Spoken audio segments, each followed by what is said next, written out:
A paz do Senhor, meu querido e amado irmão, minha querida irmã do nosso devocional Sempre Pentecostal. Que alegria poder estar aqui com você mais uma vez para juntos estarmos lendo a palavra do nosso Deus e meditando naquilo que Ele queira falar às nossas vidas.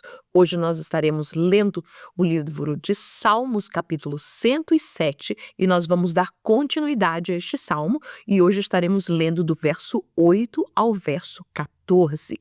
Lembrando que neste salmo, na sua epígrafe, fala sobre a bondade de Deus em proteger viajantes, encarcerados, os doentes, aqueles que navegam e, em geral, todos os homens. E hoje nós gostaríamos de nos deter nesta palavra, mostrando e falando sobre o Deus que protege, o Deus que quebra as prisões, o Deus que quebra os grilhões. Amém? Então, assim, se você está preparado, vamos ler então o versículo 8 que diz: Louvem ao Senhor pela sua bondade e pelas suas maravilhas para com os filhos dos homens, pois fartou a alma sedenta e encheu de bens a alma faminta, tal como a que se aceita nas trevas e sombra da morte, presa em aflição e em ferro.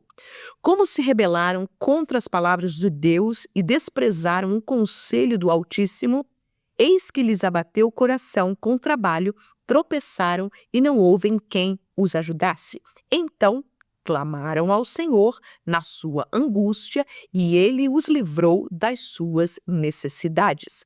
Tirou-os das trevas e sombra da morte e quebrou as suas prisões. Amém?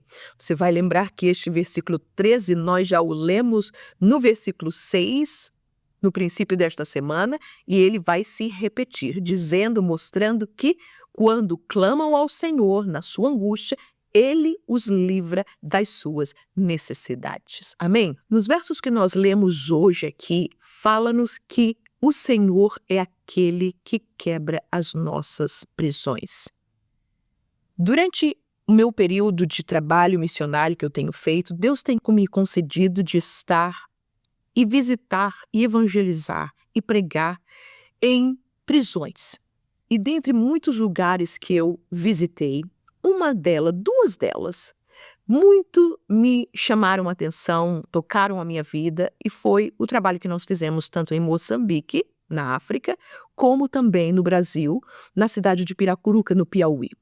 E por que que eu chamo a atenção desses dois lugares? No Brasil, esta prisão era uma prisão muito pequena, porque Piracuruca é uma cidade pequena no Piauí, e ali estavam numa cadeia onde haviam uns 8 a 10 presos, e quando nós chegamos ali com um grupo de evangelização, eles trouxeram aqueles homens, que alguns estavam ali porque haviam matado pessoas, outros porque haviam roubado ou feito qualquer tipo de delinquência.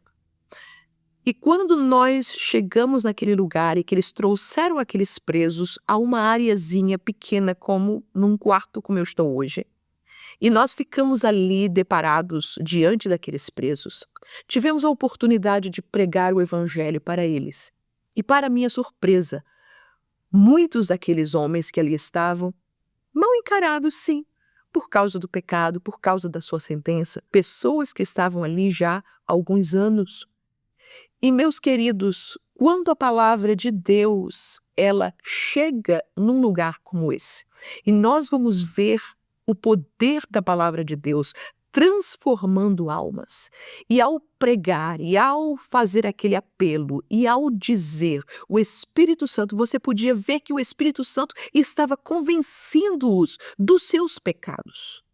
E que alegria poder ver que muitos daqueles receberam a Cristo, aceitaram a Jesus como seu Salvador.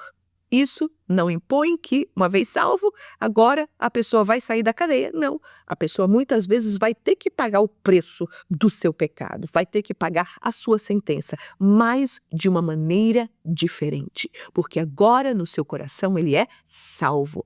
Da mesma maneira isso aconteceu em Moçambique. Aonde eles nos trouxeram agora não tinha apenas 8, 10, mas tinha mais de 100 presos ali. Entretanto, quando a palavra de Deus veio, quando os hinos foram cantados, a mesma glória, a mesma graça, o mesmo poder salvífico de Deus começou a operar naquelas vidas. E uma das coisas que mais me chamou a atenção naquele momento, quando eu estava ali entre tantos presos, eu disse: Senhor, estes presos aqui, muitos deles que já aceitaram a Jesus, muitos deles foram batizados nas águas, muitos deles também já trabalhando ali dentro daquela prisão. E o que aqui veio ao meu coração? No arrebatamento. Nós pensamos que Deus irá arrebatar as pessoas somente que estão na igreja, que estão em suas casas, que estão no campo missionário. Meus queridos, quantas almas, quantas pessoas serão arrebatadas de dentro de prisões, porque apesar de estarem enclausurados dentro de uma prisão, entretanto, a sua alma, o seu espírito foi livre pelo sangue de Jesus. E é isso que me veio e chamou minha atenção nestes versículos, porque quando uma pessoa está numa prisão, o que é que acontece? Seja ela pequena, seja ela grande, seja bem preparada ou não, nós entendemos que os presos são pessoas que, em primeiro lugar, não têm liberdade. Eles já não podem sair, eles têm que ficar naquele lugar, eles perdem a sua liberdade. Lá, ele não manda, lá ele não é o ditador, lá ele não diz o que é que tem que ser feito, não, muito pelo contrário, lá eles têm alguém que está mandando neles. Lá na prisão, quando eles estão aprisionados, tem alguém que diz que horas é que eles acordam, que eles comem, que eles recreiam. Tudo é ditado para eles. Por quê? Porque eles estão debaixo de uma prisão. Mas, em segundo lugar, o seu espaço é limitado. Naquela prisão em Piracuruca, aquela prisão era um ovo, não é? Onde aqueles presos estavam todos ali enclaustrados naquelas celas tão pequenas. Entretanto, meus queridos, nós vamos ver que não somente o espaço físico é limitado, eles têm restrições, eles não podem fazer tudo o que eles querem, eles não podem ter o que eles querem. Ou por quê? Porque eles vivem dentro de uma prisão, estão dentro de uma jaula, se assim nós pudéssemos dizer. Em terceiro lugar, na prisão não tem rico, não tem pobre, não tem o educado, não tem o ignorante, não tem o político, não tem o ladrão ou viciado. Na prisão, todos têm o mesmo rótulo. Eles são presos. Não existe privilégios, porque um é rico, outro é pobre, um é doutor ou o outro é um viciado. Em quarto lugar, ali você perde o que você tem. Você fica isolado, você perde a comunhão dos amigos, da família, de tudo aquilo que você vivia ao seu redor. Você perde porque você está numa prisão. E, meus queridos, pensando nisso, esta era a nossa realidade. Nós estávamos presos. A Bíblia nos diz que Deus encerrou o homem debaixo do pecado para que ele pudesse usar de misericórdia para com todos os homens. É verdade que Deus nos deu o livre-arbítrio e por causa desse livre-arbítrio nós podemos ouvir a mensagem do Evangelho e tomar uma decisão e dizer: Senhor, eu não quero mais permanecer nesta prisão, eu não quero mais permanecer dentro desta jaula, eu não quero mais estar debaixo do domínio do pecado, de Satanás, do inimigo. Oh, aleluia! Nós temos este livre-arbítrio que Deus nos concedeu, não precisamos continuar enquanto um preso ele tem que cumprir a sua sentença. Nós, graças a Deus, podemos dizer ao Senhor e chegar a Ele: Senhor, tem misericórdia de mim, Senhor, salva-me, porque isto foi o que o Senhor Jesus ele veio fazer. Lucas 4,18 nos diz que o Espírito do Senhor está sobre mim, pois que me ungiu para quê? Para evangelizar, para curar os quebrantados de coração, para pregoar liberdade aos cativos, de dar vista aos cegos, a pôr em liberdade aos oprimidos. Aleluia! tantas pessoas que vivem em diferentes prisões.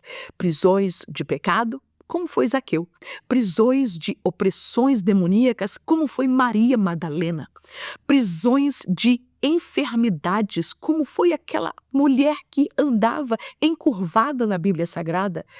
Prisões da imoralidade, como era aquela mulher samaritana. Prisões de religião, como era o apóstolo Paulo antes de aceitar a Cristo. E se nós pudéssemos dizer, e a prisão do vício, e a prisão da vaidade, e a prisão da depressão, e a prisão da mentira, e até aquelas prisões, como diz o salmista Davi, quando ele ora, Senhor, livra-me das minhas prisões, ou seja, aquelas que você mesmo prepara, faz, entra dentro dela e fica ali. Deus, ele veio para quebrar as nossas prisões. Eu louvo a Deus porque ele quebrou as minhas prisões. Não existe motivo de nós permanecermos em prisões, quando o Rei dos Reis e Senhor dos Senhores, ele tem a chave na sua mão da morte, do inferno, e ele tem poder para dar liberdade aos cativos. Assim que, meus queridos, que possamos pregar este evangelho que tem poder para libertar não somente o corpo físico, não somente a alma, mas principalmente libertar o espírito que está cativo debaixo desta prisão chamada pecado. Assim que o Senhor Jesus te abençoe poderosamente em nome do Senhor. Amém.